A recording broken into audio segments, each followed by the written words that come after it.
All right, welcome back to episode 3 of the Hyrox coaching podcast. Today we're going to go through a bit of a recap of all of the races from last week quickly, and then we'll talk about periodization that we were going to talk about last week, and then we'll do a bit of a whinge of the week and some question and answers and wrap up that. Morning, Chris, or evening there to you. Morning for you, evening for me. So you want to have a look at first of all, if we just talk about the elite doubles races, they were obviously the day that we recorded last week or the day after we recorded.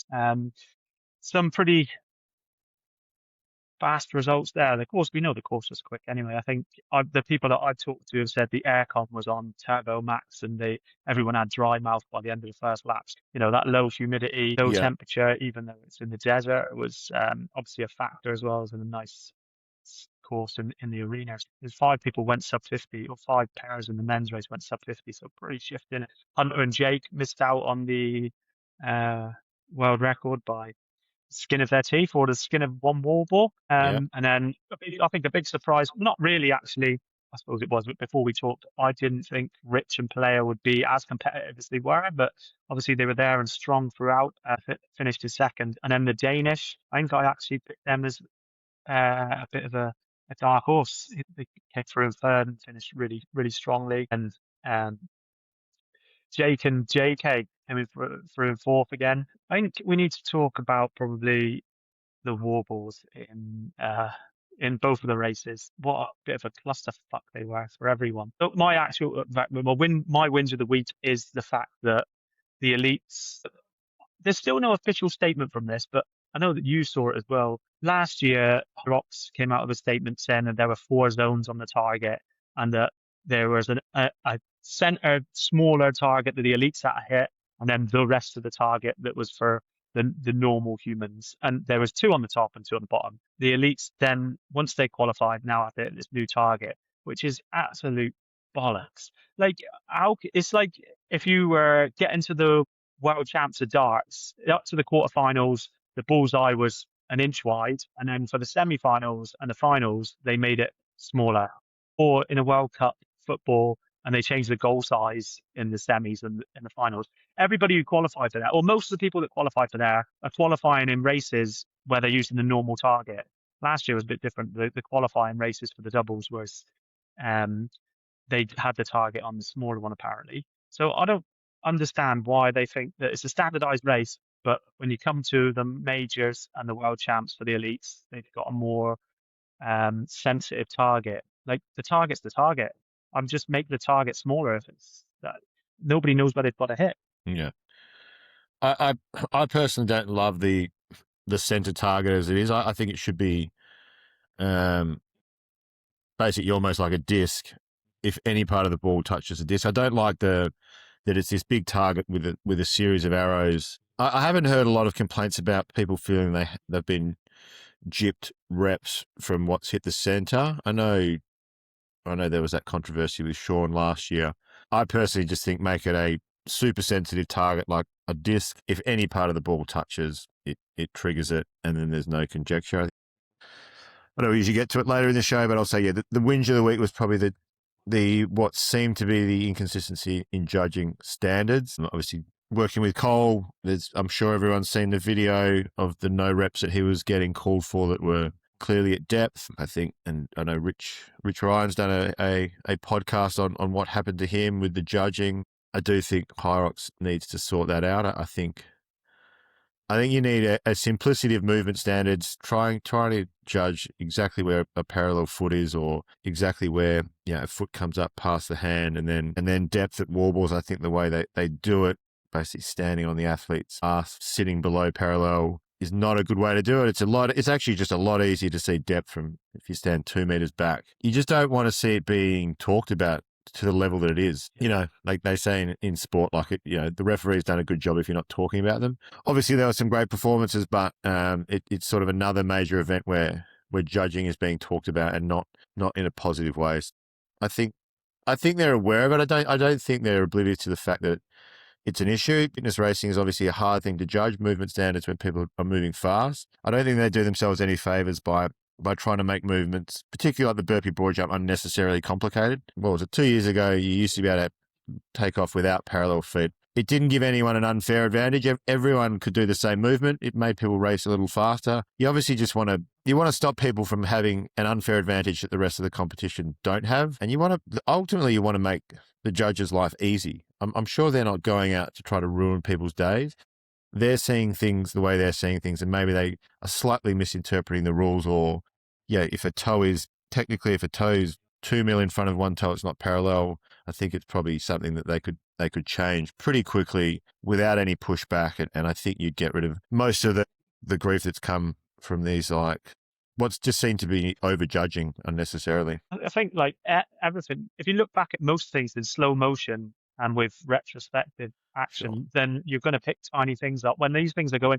And some of the partners and the pairs are doing like the burpees in the minute and a half, the 140. If you're moving that fast, it's for over 80 meters, it's very hard to see anything. And what does 1 centimeter stagger really give? Like taking 15 seconds off.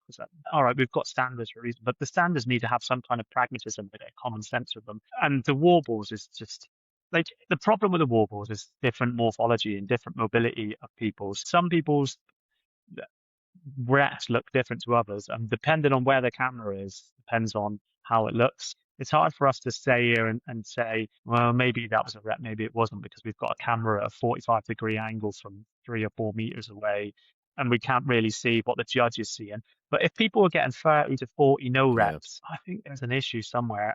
Especially with if the targets, because they're not hitting the dead center. If you're hitting the target or you're not hitting the target, that should be the standard. Not you're hitting the dead center of the target doesn't actually have a marker on it anyway, versus you're hitting the top left hand corner. Make the target smaller or fuck Yeah. off the sensor that's got two settings. Yeah. Look, I think they will improve it.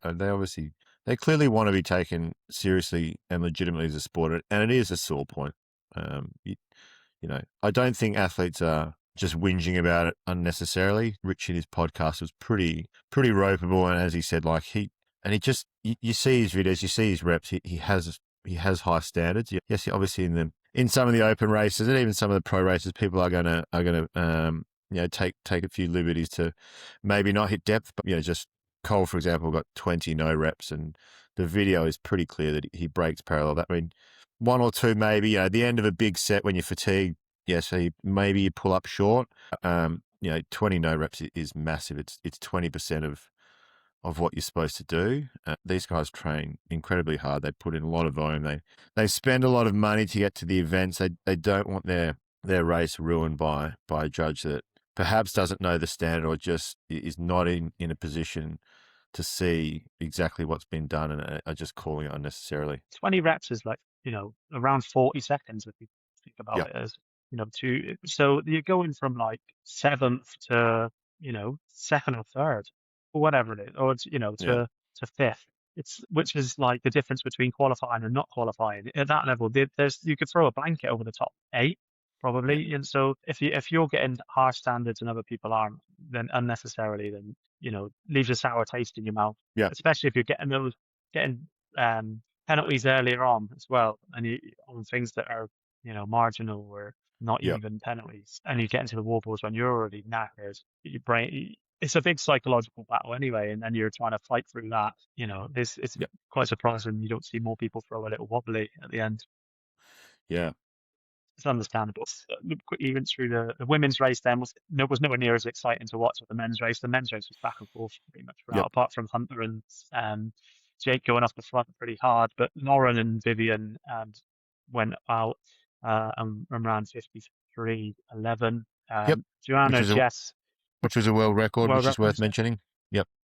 Yeah, Joanna and Jess actually came back really strong towards the back end. They were out the back door on the burpees. I don't really know what happened there, but watching it, a massive gap opened up. They got Yeah, quite a few it's huge. warnings, I think, and then that put them on the back foot. And then Danielle Lowe and Vicky McIntosh were in and abouts with Joanna and Jess through most of the race, and then there was a big drop off to the fourth, fifth, and sixth. But it was an interesting. Vivian and Lauren went out hard. Well, Lauren went out hard, and Vivian tried to hold on. And to be fair, she must be hella really hurt because she is holding on from pretty much run one. So it's interesting to watch that, and you could almost feel Vivian paying through most of the race.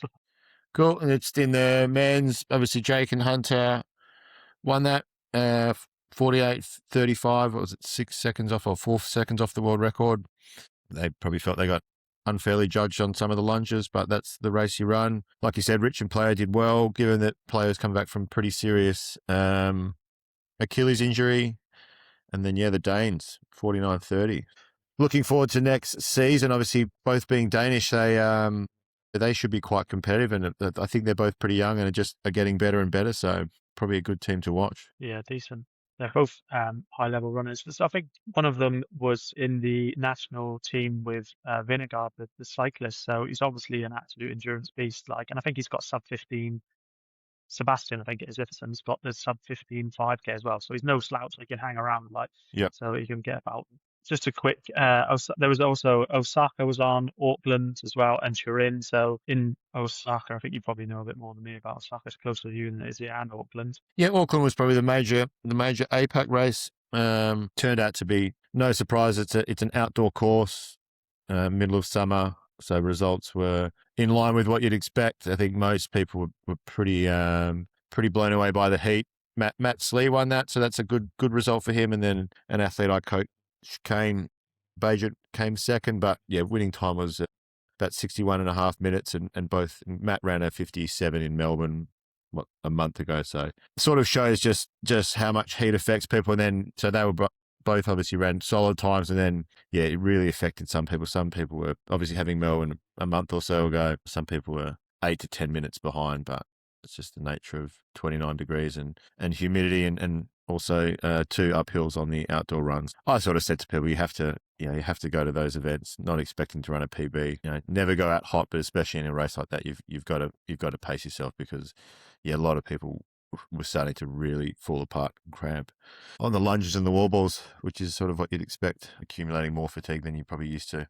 Yeah, I spoke to one of the lads down there, and I said to him, just keep it chilled until you get past the sleds and see where you're at. And he said, by the sleds, people were already going man down the line all over the floor and pulling out. He said he's never seen so many people drop out. But humidity is bad enough, but when you put that onto running outside in direct sunlight as well, Yep. with Up a 27, hill. 28 degrees, whatever, trying to do that kind of stuff, you have to start way more conservative, because you might get through the first 5 or 10 minutes and feel all right. Yep. But it's once you're cooked, you can't come back, because there's nowhere for the heat to evaporate. Yep. So you're if it's humid, you're gone. You're only going to go backwards. It was massive in Nice in 24 in the World Champs, and there was just bodies everywhere because of the high heat and humidity in there in the middle of the summer. And so not great.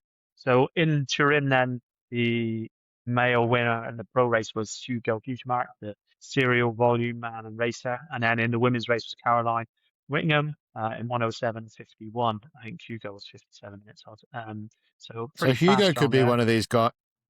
Hugo could be one of these guys that sort of creeps in, because he won. Did he win Rome? Like, you can sort of see him just. Yeah.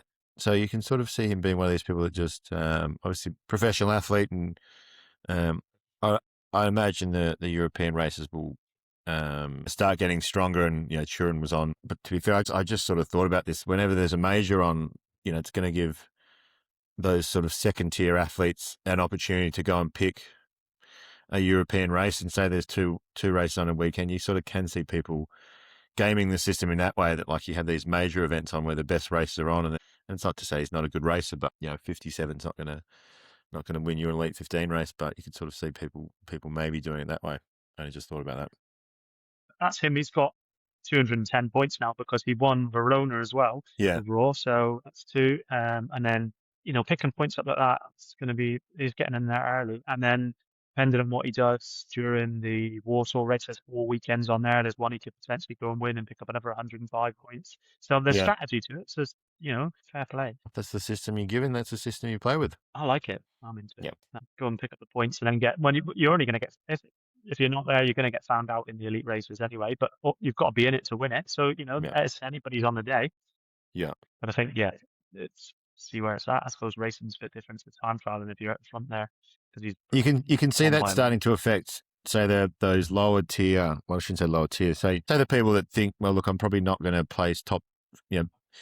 Those athletes will have to start assessing, well, look, is it worth me going to the major when, like you said, would it have been better off for a couple of guys in Phoenix to have gone and one Turin, got maximum points. It'll make the season interesting, and then it'll probably give other people opportunities to have a crack at the elites. But yeah, if people are racing for points and maybe they feel that, look, I'm not in great shape. I'm not going to be, say, top 8, but I'm in decent shape, and I could probably go and win or come second in one of these other races when the major's on. I mean, you can see people being much more strategic in which races they choose to do, and if it's an absolutely stacked major, you may as well just go and race something that it's probably more likely that you're going to accrue more points. Yeah, those obviously all the guys were out in Phoenix, smashed the pro race again on the Saturday, and it's probably one of the Yeah, deepest non-elite races there. Well, not far off it. Like the times have been faster. You've got 20 or 30 people in Berlin, as we probably going under the hour. Like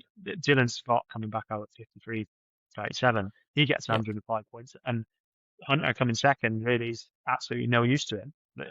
He's going to need to get probably 520 points to get into an elite race next year. So yep, he's only got 103 or whatever there for that. So it's okay having his backup, but he's still going to need to go and win. I think the people that are going to get into these elite 15s are going to have to have won 4 or 5 races, and they're going to have to be searching around trying to get these 105 yep. points in places.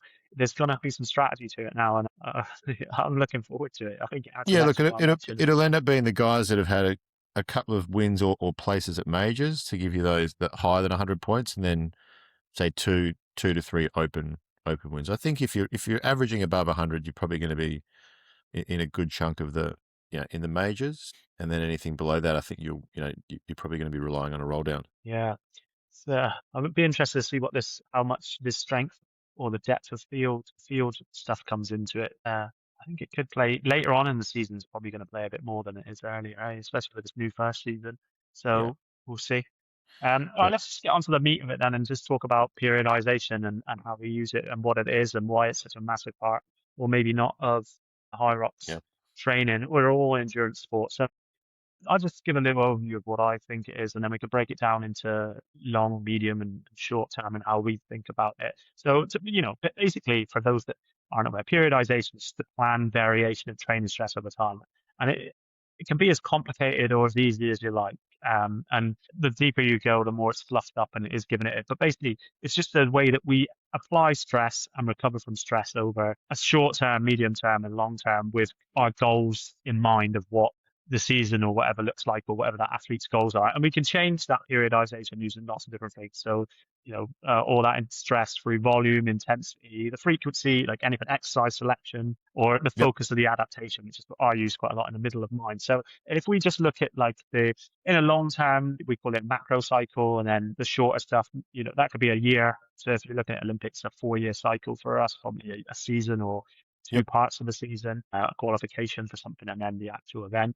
Macros, mesocycle, which could be anything from 4 to 12, yep, 24 weeks, whatever you want to call it. It can be tagged however you want. I generally use 8 to 12-ish weeks type thing, or 6 to 12-ish weeks. And then, a microcycle, which can be a week, or even what we look at within a day, yep, how our training is planned within that day and how we manage that to make sure the structure's correct, to apply the right amount of stress to create adaptation, yeah. which is what we want at the end of the day. We want to go from one point to another point, and hopefully the second point is better, not worse than where we started. That's the plan. So from looking at the way that you think about the season, so I take it like the season is the season. Like the goal, the pinnacle is world champ. So what we want Yep, is for everybody to be on their A game 22nd of June this year, really. So we need to plan back from that, work on it. So if that's our macro cycle, how are you looking at that in terms of building your plan? How are you doing it? Are you starting up there and working back, or what's the plan? so it's a good question. So you'd look at, like you said, the macro cycle. I would say the biggest one that you would look at is the season. I know people talk about the Olympic cycle. I don't think it's especially relevant in Hyrox at this point. Yeah, the macro cycle would be, as you said, the season. And then, so then you're breaking down into mesocycles. So that would be, to me, that would be each race. And then you can have a mesocycle within that. So I'll typically program in 4-week blocks, which is a 3-week build and then 1-week deload, depending where I think their fitness and their recovery and their HRV is at. I won't always deload, or the deload might be very, very minor. And then you'd have APAC is a little bit different, and I'd say most of my athletes are in APAC, and we typically have a race every sort of 12 to 16 weeks. There's one mesocycle, which is between race A and race B, and then there's, say, 3 or 4 other mesocycles within that of 3 to 4 week blocks, and then the microcycle is the sort of training week. So that's how I'd look at it. I always then look at how they've gone in their last race, see what they've done well, what they've not done especially well, and then within those blocks, I would either have a strength endurance focus if I thought their stations were the limiting factor of their performance, or a running focus if I think that obviously their stations are very, very strong and they just need to improve their running. And I think if they're a fairly well-balanced athlete, it would just be a fairly broad mesocycle and weekly cycle in which you're trying to just improve fitness generally. Yeah. So I think like I look at the macro in the same way, but bookending the year with obviously that's, I don't think you can peak all year round. I think, that there's a lot of tendency to be hitting really hard stuff and peaking a lot in Hyrox. And I don't think you need to be at that Yeah. pinnacle all the time. And it's definitely not recoverable or repeatable, which is what we want. We want to be building consistency over time so that we can constantly keep getting better. So Yeah. like I don't let people peak very much. So like maybe I'll deload, obviously, just if they want to race well, but not in a massive way. And like I would like the last 5 or 6 weeks before a race, like the A race. Not everyone's world champs. Other people's races may not be that. So Sure. 5 to 6 weeks of being really race specific at the end. So that, that one bookend, or I like to think of it as a sandwich. So we've got 2 slices of bread either end, and then in the middle we've got the fill-in, and each fill-in is a mesocycle. And then the other bookend is working as far away from the peaking or race specificity as possible. So in the off season, or as far away from the race as we can get it, I'm going to look at the other end of the spectrum. So whatever their thing is, whatever they're lacking, like you said. So if their aerobic base isn't very high, we're going to pump up the volume as high as we can get it and get it to a maintainable place. If their floor is close to their ceiling and their VO2 max is their limiting factor, we're going to do a block of stuff that looks at trying to increase that VO2 max. So the rest of the season, we can bring the floor up closer to their ceiling. Everyone's slightly different, but most people, I would say, in this, their biggest limiting factor is their aerobic capacity or that endurance over time. We start to build the volume early on and get it to a level that's manageable for everybody. And then once we've got to there, I work in blocks of about 8 weeks, but in 4 week blocks like you as well. So 3 week build and a 1 week deload, whatever that looks like. And everyone's slightly different depending on what program they're on. But in those 8 weeks, we are constantly working on aerobic capacity, usually in running, because let's be honest, the race is 55 to 60% of running's specificity is game here. Whatever running you can handle is what you're going to get. Obviously, we start adding another factors that have a knock-on effect, and I think we'll talk about that stress and load management another time, but just picking an 8 week block and focusing on a weakness. So whether that's sleds, ergs, burpees, wall balls, lunges, hitting that as the main target of the 8 week block. And it's easy with all the stuff we've got. We can go on high results or Rock's Fit and pick that station that they feel they're weak, or that statistically looks weaker in, or if they feel they look weaker in. Build that for 8 weeks whilst maintaining other stuff, because we don't really, once we get to a certain level of stuff, maintaining is far easier than building. So if we maintain things that we are already pretty decent at, and then attack the weakness or that area, because I think there are too many things in Hyrox to attack at once. Yep. We should always be working on aerobic capacity and running economy and running efficiency. Then we want to work on the efficiency of everything else. So concentrating on that. And it's easy to do because we know what the movements look like. We can break them down. We can break them into component parts. We can do them in different ways, different time scales, different intensities, to make sure that we can get more economical with it. And once we've done that for 8 weeks, maybe it wasn't enough and they need to do another 8 weeks of that, which is, a bit of a bite. But if not, then we maintain that now and move on to a different stimulus. And the longer we can do that and we can keep building these up, the better. Throughout that, I'm always thinking, what's the next step, or what is the goal of whatever we're doing? So if the goal is to get to the world champs, then we need to go and do qualifying races. I think that's where this new point system at the elite level probably a little bit different. But if we look at that 4 week cycle, it's really easy to try and get people to wangle their runs in or their races into that fourth deload week. That way, we're not really losing anything. We freshen up a little bit and go into the race slightly underdone. But if you're good enough, you're probably going to get a decent enough result to get where you want to go. I think if we try and peak all the time, like I said, you're going to lose that ability to keep building capacity because you're going to keep dropping your volume too much. Then you're going to take too much recovery the other side, and it's just going to be muddy. Yeah, I think on that, I think on I've done a couple of posts on this. I've never approached an A race really any differently than any other race because I think with the complexity of Hyrox, as opposed to say other endurance sports, marathons, triathlons, where you can obviously just overload the running. A marathon's a good example. You have big builds and then you sort of go to max volume and then you have a big taper. In my opinion, and obviously it is just my opinion, it's very difficult to do, a max sort of volume week in Hyrox because then you've got to ask yourself, well, what are we accumulating? What are we doing max volume? Are we just adding significantly more running? And you've done some good posts on this that it's those single acute increases in running volume that makes you most susceptible to injury, or vice versa. Are we doing 50% more sled work than we did last week? And then you run into the problems of like Achilles and calf issues. So I've never approached things that you're doing things much differently because in my mind, say fitness is improving 1% a week, I think you run a really big risk of injury if you try to do sort of like these peak volume weeks. Obviously, some people do them effectively. Just the way I approach, to me, a race is like it's only ever an expression of your fitness at any given point in time. If we can work through the year to continually improve your fitness, that race should be, provided you've continually made progress and you've adapted to the training over the last block, like that point in time should be the fittest you've ever been in your life. I think you run the risk is if say you're training a high level athlete, they're training 15 hours a week and then you just add 3 hours of everything.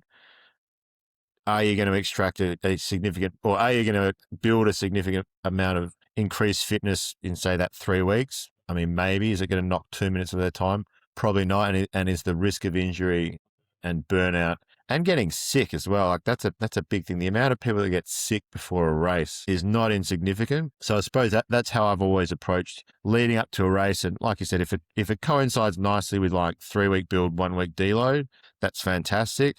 If for whatever reason it's sort of 3 weeks before a race, I'll just do a 2-week build and 1-week deload. I think typically most people respond very well to routine and frequency. So I try to change as little as possible leading into a race. And even in deload weeks, if the athlete is used to training twice a day, I'll still get them training twice a day because people typically just go a bit stir crazy and go a bit bored. Obviously bring the volume down, bring the intensity down. And I do bring the impact down a little bit of race week, but we don't do big drops in volume because at the end of the day, they're so fit anyway. And we obviously follow the races closely, and these guys are just backing up, like we talked about. Dylan, ran a 57 one night, ran a doubles, and then ran a 53, and obviously he's one of the best. But I think most of the guys in that top 50 or 100 are all pretty fit, and they can clearly handle 2 races a weekend. But to drop the volume down heaps, I think is unnecessary because they're already so fit, and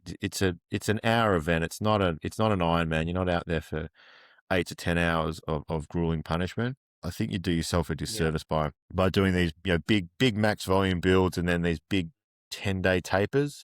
I think it's unnecessary. Yeah, I agree. Like I think I'm the same. So we get up to like a certain volume, and the volume pretty much stays the same throughout those 8-week blocks. So Yep. whatever it is, 12 to 15 hours, depending on what program you're on, 7 hours to 8 hours if that's where you're at. And then I periodize it with the intensity within it. They only piss about with one metric at a time. So either the length of an interval increases or the interval stays the same and we increase the pace. But because I'm so forward on pushing effort being the thing and making sure that these sessions are 7 out of 10 effort or 6 out of 10 effort and lining that up with your pace and your heart rate so that we've got, the golden triangle of what a session should look like. I then just increase the length of it. So the makeup of a threshold session might be that today you're doing 5 by 6 minutes. Next week, you're doing 6 by 6 minutes. The week after, you're doing 7 by 6 minutes. And then on week 4, the deload, you go back to 5 by 6 minutes. And we might take 10% off your normal daily easy sessions. you're only really dropping by an hour to an hour and a half or 10% on your deload week, and the intensity of the lifts probably comes down. So, Yeah. like you say, we're never too far away from that baseline or where we'd want to be at because you don't really need it. And then during race, I've tried to taper like hard for a race, and the results have been pretty like Yeah. I think in something that lasts an hour to an hour and a half, 2 or 3 day easy days before it's probably all you need. 10 days for a taper for a Hyrox is far too much. You're probably losing fitness.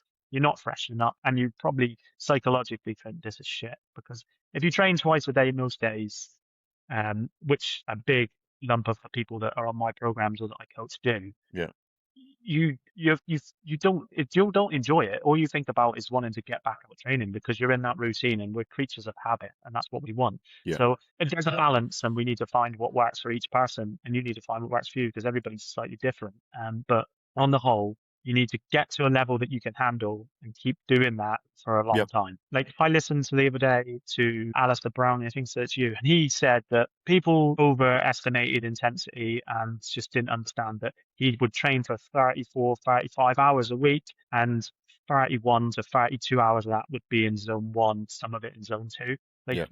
and we've got people out here trying to smash in a 12-hour week, and 8 hours of it are at some kind of intensity. Like Yep.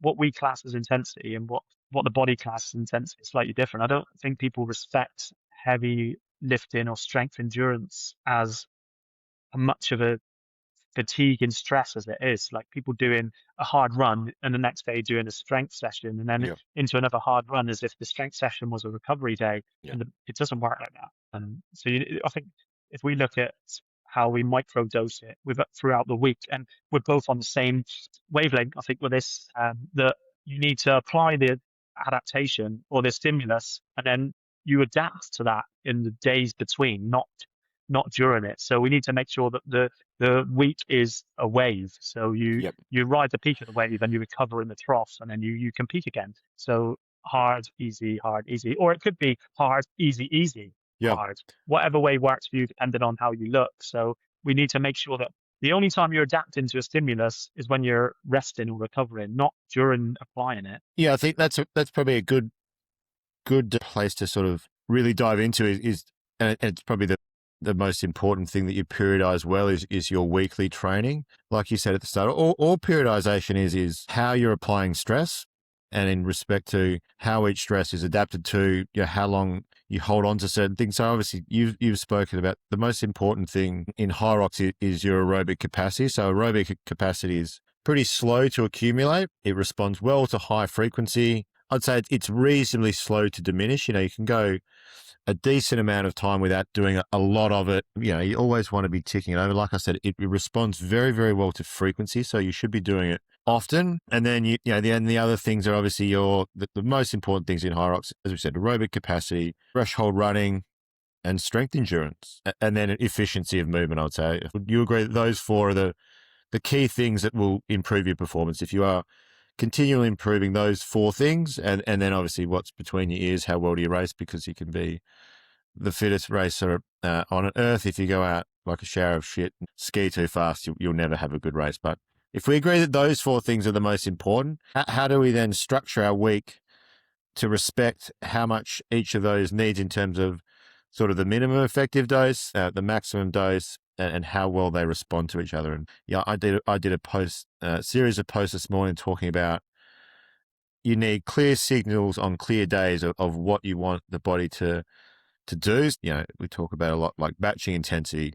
Your hard runs should almost always be first. I don't know if you've ever had a situation where you've allowed an athlete to do strength before hard running. I've had it a couple of times, but as a rule of thumb, the most important session of the week is your quality running sessions in terms of what's going to move the needle of fitness. So that they should always be done first. And as much as people probably don't enjoy it when they first do it, your strength work should be done on the same day. Otherwise, all you're doing is interrupting the signal. So like you said, and I'm sure the majority of people that have come to you, the program looks very, very similar. Lower body strength Monday, easy run or easy bike. Thresholds Tuesday, some erg might be double threshold or ergs. Deadlifts on Wednesday, easy work. Threshold again Thursday. ergs. Friday might be an easy day, maybe some more threshold ergs. Saturday's their Hyrox specific simulation, then it's like long run Sunday. It's just like every day is some form of intensity, and all intensity is a stimulus in which you're asking the body to adapt to. And if you've done something hard on Monday, like squats, you then want to give the body as much time as possible, Tuesday, to allow that adaptation to occur. And then if you hit it with another stimulus, even though some people might think, well, strength work is different to speed work, it's all the same nervous system. You only have finite ability to recover. All you're doing is interfering with each quality session with another quality session. So you get noise, and people might get through it for a period of time, but you're not maximizing your fitness gains if you're not periodizing your week well by keeping your quality days as separate to your easy days. Yeah. Like I think if people are saying we've got to run faster to get faster, or we've got to put quality in and the quality will make us better, then on the easy days they're going too hard. Yep. So then you're saying that you're not going to get the quality in the day after. So my big thing now, and I've done it with myself as well, is you can't go too slow on these easy days. I think it doesn't really matter. If we're saying the quality is what we need to get the stimulus, the easy stuff needs to be as easy as possible Yeah. to be able to get the quality and in at the right measure and the right intensity. So if you're battering every single day, you're not really giving your body the right stimulus to make that adaptation. You're just battering it more and more, and it's just going to go downhill. I think we'll probably actually do load management and general adaptation in a next week's episode, maybe, because we could be going for ages here on how we could pin this. I think if you don't adapt or don't absorb the training and you just keep layering it on and on and on, you're not going to get any better. You can probably manage it for a decent block of maybe 6 or 8 weeks. But I don't think you're going to enjoy your training, which is a massive point in longevity. If you are constantly just hammering it, I don't care what people say. Like they're full of shit. If they're saying, I just love being in the pain cave all the time, nobody doesn't. You don't want to get out of the bed in the morning, crawl down the stairs, and then you can't squat to get on the toilet and you have to fall off sideways. Nobody enjoys that. Like, we're doing a hobby here on the most part. And even those at elite level they need to enjoy their training to keep coming back, unless they're a psychopath. Like, it's you can't maintain it. I think because of the way that the sport is quite young, we're seeing a lot of improvement and a lot of people throwing a lot of different eggs at the wall, managing to keep it together. But I don't think they're going to last into the next 2 or 3 years. If you want to have a long-term plan and endurance to get really good, and I think the people that are getting really good are the ones that have been in this for 7 or 8 years, and they're winning world champs, right? Or they've come from another sport that's pretty similar and moving into a slightly new stimulus, and they're getting really good results because they've been able to layer endurance over time. So if you're out there now and you've only been doing this for 6 months or a year and you're just hammering yourself all the time, you probably have got better throughout that time, but you are definitely going to peak and you're either going to burn out and just throw your towel in and not continue with this sport, or like you're just going to get injured and burnt out. And I can't see any other way around it. Maybe there's obviously it's my opinion, but why don't people want to enjoy their training? Like I know they want to get results, but I tell you now, if you apply the right stimulus and then recover from the stimulus, your week and your months start to feel a lot better than if you're just constantly hammering the body, because it just breaks down and you'll get ill, like you said, you'll get injured, you'll burn out, and you just won't want to do it anymore. You resent training. So that's kind of a segue, but like it still needs to be consistency, I think, over the 4 elements you mentioned. Consistency, attacking those things is what really needs to happen over time. There are no quick fixes. There are no magic workouts. Like I said last week, there's no magic wand to get us to a place quicker than we can actually get there. You just have to keep applying this, apply a stimulus, adapt, recover from it, and then you will adapt. And it's a wave, and you have to ride that wave. Yeah, so I think for anyone listening that wants a takeaway, if you look at your training week, and obviously if you train with yourself or myself, you get your programming done for you. But if you're listening to this, if you're writing out your 7-day plan and you can't clearly distinguish between the days in which you're asking the body to train hard enough that it needs to adapt to, and then a day that is just clearly programmed to allow adaptation to take place, you'd be best served to really take some time to go, look, if people are still working a full-time job, if I go, look, on Mondays, I've got an easy day of work. On Thursdays, these are the days where I can get 2 quality sessions in, And then, they might work that they can only then get an hour in the rest of the days. And those people will make better progress by really separating the 2 hard days. And you don't need to do 3 hard days a week. 3 hard days, in my opinion, is the maximum you can do, because you can't exceed the amount of hard days with easy days, because you need to allow the body to recover, like we've said. But 2 days is more than enough. I think Rich Ryan changed his training to doing 2 hard days a week and just ran a PB at 40s. Yeah, look, you can certainly make better progress. If you can recover from 3 hard days a week, of course, it's 50% more volume than 2. You will improve more quickly. But if you are someone that has kids, a job that is quite busy, 2 hard days a week is definitely more than enough if you are adapting to those hard days. But don't think because you can't get 6 double sessions in a week that you need to be doing something hard every day, because like you said, you will burn out and you won't make progress. And no one that comes to us you're right. There are some people that like entering that pain cave and feeling like they're working hard. No one likes not making improvements in their fitness or putting 12 to 14 hours a week in, whatever that works out to be, 700 hours of training or something, and getting worse or not getting better. It's a bit moronic. Yeah. So I think I've done the same thing. So I have two, we'll call them higher quality or higher intensity days a week, and then one longer moderate day.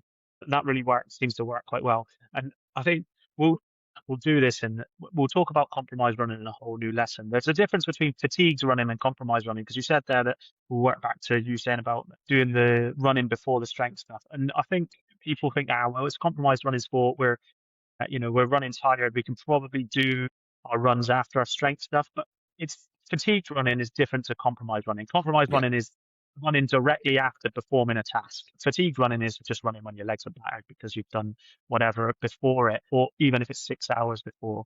And I don't think you get the same quality doing it after than you do doing it before. And we want to get quality running to produce better running economy and running efficiency and those aerobic adaptations as well. So I think doing it before also reduces the chance of injury because, or overcooking it because we're not running on really fatigued or strained legs. So I think for me, it's a no-brainer. For some people, I have to debate with them like the things I've just said and the reasons why they shouldn't do it. But some people's jobs and work and lifestyles mean they have to do it that way. But I won't let it go for repeated periods of time. So if it happens once every couple of weeks because of, life, then okay, we do it, we adapt, and we just get on with it. And we just realize that you might need to go back to effort and heart rate, and the pace is just there as a guide. If it's off, it's off. You slow it down, and that's what it is.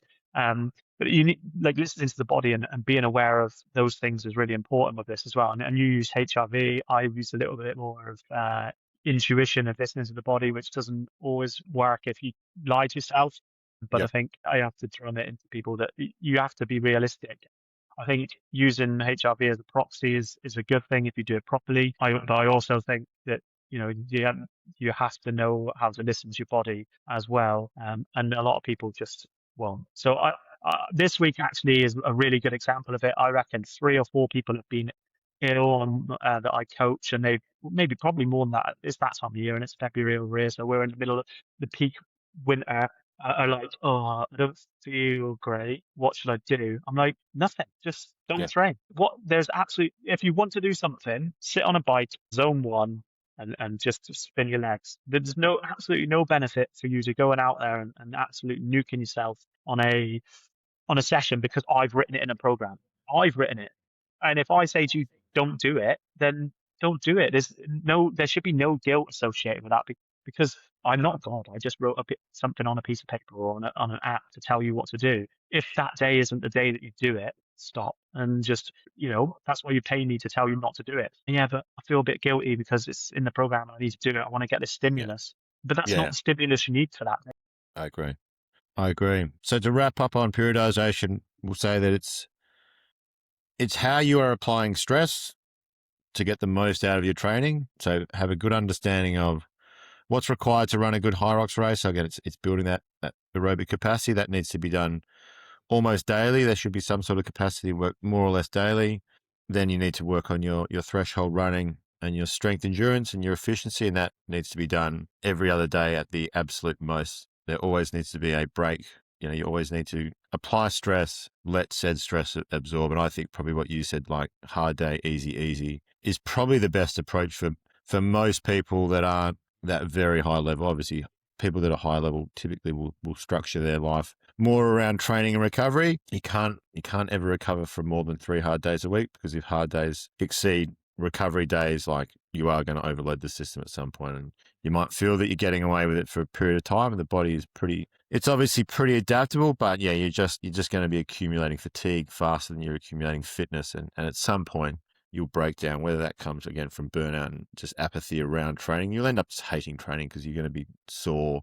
You're not going to be improving. So, you're going to, week on week, your paces aren't going to improve, your strength's not going to improve, because as cliche as it is, as it sounds, you only get better from the training you adapt to, not just the training you do. So just accumulating hard days for the sake of saying how hard you trained, it doesn't move the needle of fitness. And then long term, is it a plan that you can sustain? If you're doing a training cycle that you can't see yourself doing in 12 months' time, then it's not well periodized. Yeah, exactly. In a nutshell, you have to be able to constantly get up and do the work, and at least enjoy it a little bit and keep going forward. Because if you don't, why are you bothering? If it's only a hobby, you need to ask yourself why. Why am I doing this session? What's the goal? Am I going to get some adaptation from this or some recovery from this? If Yeah. I'm not, why am I doing it? Yeah. Each day has to have All right. just each day has to have a very clear intent. Is this a day where I'm trying to do a training session? Because every day has a training session. Is this a day in which my training sessions are trying to improve fitness, or is this a day in which my training sessions are allowing fitness to absorb? And if you cannot clearly separate those, you have a poorly periodized program. And then each day should lead into each week, which will lead into each month, which will lead into each year. And it has to make sense from the daily level that then expands out again to the weekly microcycles, mesocycles, macrocycles. All right. I've kind of done my wins of the week with the wall ball targets. I think. Do you want I to do have to. yours? Yeah, go. No, the judging just has to get better. It Yeah. can't continually be a point of discussion when, and it's not athletes just whinging. It's pretty legitimate. Again, there's enough people taking videos now. Just, you don't want to see it impact races the way it is and has been, and I think it's a pretty easy fix for most of the issues. Certainly the wall ball depth is something that whenever there is a human eye looking at two moving points, it's challenging, but there's certainly better ways around it. But you don't want to see a lot of the conversations after a race being around judges over inserting themselves and over judging. Obviously, you want to stamp out any single person that is gaining an unfair advantage by doing something they shouldn't be, but you don't want to have movement standards that are so prohibitive in terms of like slowing the race down because people are worried about their feet not being parallel, or is it full extension of the hip? Like, just let them race fast and fairly, and you're going to end up with a far better sport. Yeah. All right. We'll do some questions from the sheet Yep. then. If we do 1 and 3, because we've actually just answered 2 during that, so hopefully they can pick up on that. So I'll do 1. If you haven't got much of an aerobic base, but you can only train 3 to 4 sessions a week, how would you structure your training? Most people want a faster run, a Hyrox session, and a strength session, but then where's the easy stuff come? What would you prioritize? Interesting. If you haven't got the question always comes back to what are the expectations that you want out of the race? If I had an athlete come to me, or a client that came to me that could only train 3 times a week, I would try to get a little bit of aerobic work in every day. So that would just look like a decent warm up, a decent cool down. Because again, if they don't have an aerobic base, it's not going to take much of a stimulus to start developing that. So it would probably be 15 to 20 minute warm up on, say, a bike. Then it might be a day that is just purely aerobic. Then it might be some easy running, and then I'd probably try to finish that day with a little bit of movement efficiency. So if they were a client that I'd done a consultation with, I'd look at any sort of movement patterns. Is there anything glaringly obvious, like can they squat to depth? Can they do a lunge? If they were inhibited there, you'd obviously need to do some mobility work, but say they move pretty well. It would then be trying to tackle the sort of low-hanging fruit of what are the couple of things that I can work on for them to be efficient. And most of the time that's going to be lunges. If you can get a reasonably competent lunge pattern, that will translate to a lot of benefits in the race. That will help with their sled push and their sled pull. So that would be sort of day 1. Day 2, you'd probably try to get maybe depending where their running is at, a quality run in, but I may not even do that with someone that is really quite inexperienced. I'd probably spend 2 days just building a base and then 2 days on strength, endurance, and efficiency, because ultimately a person that's training 3 or 4 times a week is probably going to run an 80 to 90-minute Hyrox for their first time. Ideally, I'd probably try to get one session that lasts similar to that time domain if they had the time, because people get found out very quickly. I think this is an issue with group fitness training classes that, like F45, for a lot of people, they've only got to the burpee broad jumps and then their capacity is not where it needs to be. So ideally, if we get one long session in, it probably, wouldn't even be a long run. It might be, try to get 90 minutes of total aerobic volume in with some station work, similar to what you do with those longer type Hyrox sessions. That's probably what I Yeah. do. And then depending where their fitness is developing, maybe look to add one sort of threshold run. But I don't know if you'd agree with this. Realistically, most people in their first race aren't really running threshold. They're sort of just like, a lot of time they're just sort of holding on and running what might be sort of more marathon pace. Yeah, I think it's tricky. And like you said, it depends. So are these sessions 60 minutes long? Are they 90 minutes long? Do they have 2 hours 3 times a week?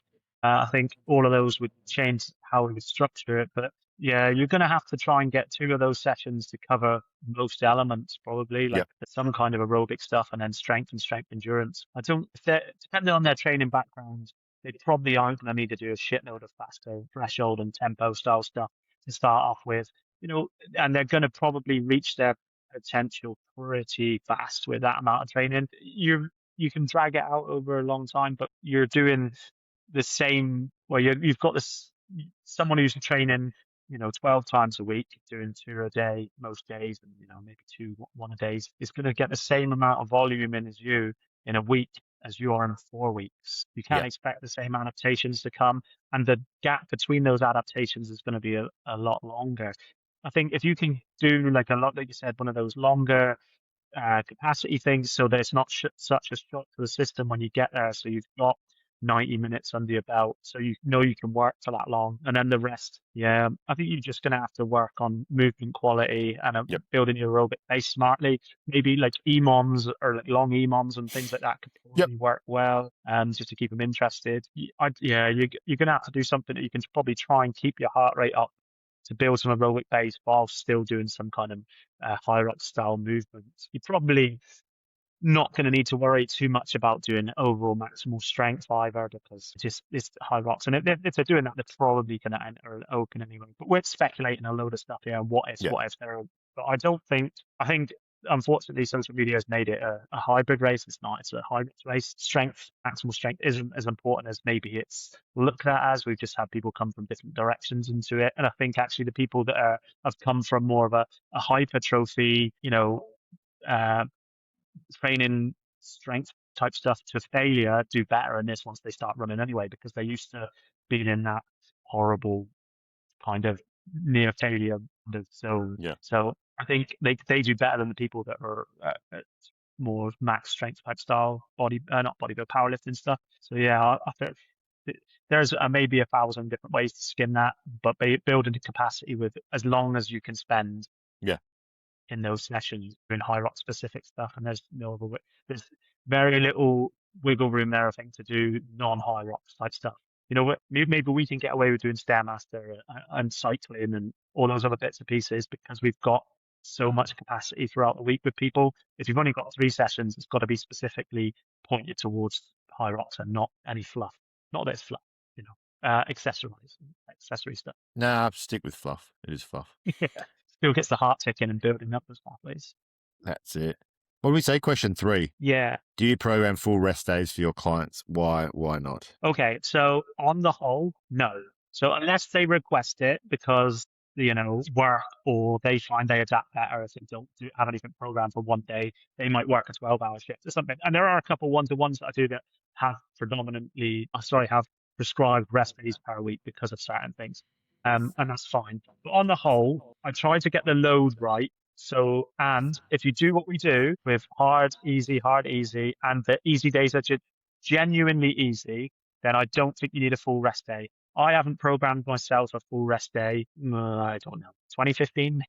I've Yeah. taken a few here and there because of sickness or whatever, because I race 2 races in a day and it's a bit sore the day after. But mostly I will turn the one easy day into a non-impact day, like just 60, 90 minutes on the bike, take it to pedal and do some aerobic stuff, but not a full rest day. For me, a full rest day is torture. I'm just waiting for the next day, and Yeah. it's almost a waste of a life. So it's one day a week where I'm just waiting for the next day. I think because we train so much, especially those that are training twice a day most days or doing 12 to 15 hours a week or whatever it is, some even more than that, taking a day off drives them a bit stir crazy. So I think doing a zone one ride or on the Stairmaster or a ski or any non-impact aerobic type stuff, it is better off for them psychologically. Maybe a full rest day would help them, but I think you then actually, if you're only doing one session for that day and you train, your last training session is 36 hours before or whatever, 18 hours before, you can get away with it. And then just listening to your body. If you wake up and you're battered and you think, I don't want to do it today, and it's a slog to go and do something and it's your easy day, listen to your body and just don't do it. Or let me know, say, Yeah. Aaron, I feel like shit, I don't want to do anything today. And we just take the day. Like it's got to be dynamic. What we prescribe and what happens should very rarely be exactly the same thing, Yep. because that's not how humans work, and everything changes and you need to be aware of that stress. So because it's on paper does not mean you have to follow that route. Like I think, all roads lead to Rome, but there are a fuckload of roads. Yeah, look, I agree very much. So I don't program rest days generally. Yet, like you said, I've got a couple of clients come to mind that have their kids' sports on Saturday and they just can't get any training in. So that is a rest day. And very often sometimes they'll find a bit of time and they'll jump on the bike. But yeah, like I always think like we've said in this episode, every training day has a purpose, and I am a believer. I say it often to clients that movement's medicine. I actually think you're better off doing easy work to facilitate more recovery than not moving at all. Obviously, you get blood flow, you get circulation. It's quite good for the parasympathetic nervous system to do that 60 to 90 minutes, depending on the fitness of easy work. I think it's actually better for recovery. So to me, it's still a training day as such, because it has a positive effect on adaptation. And like you said, obviously, if a one-to-one athlete messaged me in the morning and said they feel absolutely rubbish, I had a terrible night's sleep, what I would typically say is, look, let's have a minimum time we try to spend, and usually on a bike, 25 minutes. If after 25 minutes the motivation isn't there, let's call it a day. More often than not, they get moving, and whatever has been prescribed, 60 minutes becomes quite easy. But sometimes the motivation's not there, again, if they've had a terrible night's sleep, if they've had a fight with the missus or whatever, and the session's a grind, I still think some movement is better than nothing. And like I said, more often than not, when I get that feedback, 20, 25 minutes in, when the aerobic system actually kicks in, movement helps them feel better. And again, if they get 25 minutes in and they're hating life, call it a day, go and, get some sunlight, get a walk in, something like that. So I've never seen the point of programming full rest days, because I think it's a missed opportunity to improve recovery. Yeah, 24 hours and probably a little bit more than we've missed out on hitting a little something, because even these, I think the misconception is, well, maybe we get a bit of misunderstanding here, is that we're saying these easy days are just for recovery. They're not. They are still an adaptation, because we still get mitochondria increases, the capillary increases and stuff, and aerobic benefits. So stuff is happening. Yep. It's just not the same type of stimulus as if we were doing the quality stuff. So it's still a day where we can adapt. Just we absorb and adapt on the same day. So there's work being done. It's just not as we will bang. You don't get the same bang for bucks if you're doing the quality, but you need that for your body to absorb it, to adapt. Like this whole episode, if you don't absorb it, you don't adapt, and then you don't get any better. I agree. All right, we'll wrap it up there then, because we've got a good hour and a bit's worth there. So hopefully that would get some people through their runs this weekend. We're going to try and get this out now.